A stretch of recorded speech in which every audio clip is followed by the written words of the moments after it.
Fatehganj petrol પંપથી લઈને નરહરી બુલ સર્કલનો road છે. આ રોડ 8 મહિના પહેલાં પ્રોજેક્ટ લાઇન ચાલુ થઈ હતી. 8 મહિના પછી પ્રોજેક્ટ લાઇન ખતમ થઈ. ડ્રેનેજની જે કામગીરી હતી એ લોકોએ કરી. અમને તો ખુશી થઈ કે ડ્રેનેજની લાઇન અહીંયા કરી રહ્યા છે. પણ આ ડ્રેનેજની લાઇન કર્યા પછી આવા રોડની હાલત થશે અમને નથી ખબર.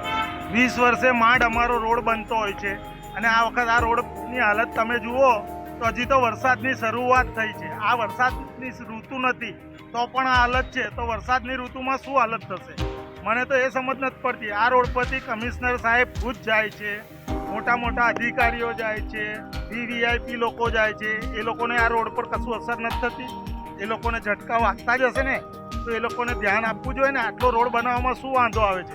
આ સમસ્યા ખાડાની સમસ્યાઓ છે. ખાડા પૂરે છે અને તરત ધોવાઈ જાય છે. હમણાં પૂરીને ગયા ને હમણાં ધોવા લાગ્યા અને એક વખત તો હું પડી ગયો ખાડામાં. આના લીધે કેટલા લોકો અથડાય છે સામસામી ગાડીઓમાં. આ લગભગ 6 મહિને ડ્રેનેજનું કામ ચાલુ થયું ત્યારથી. અને અહીંયા એક્સિડન્ટ એટલા થાય છે કે હમણાં જ કાલે 2 જણને એક્સિડન્ટ થયા છે. એટલે કાલે 108 બોલાવીને મોકલ્યા છે. પ્રોપર અહીંયા આગળ કામ થતું નથી. છેલ્લું આ ગટરનું કામ થયા પછી પ્રોપર એ લોકોએ પૂર્યું નથી.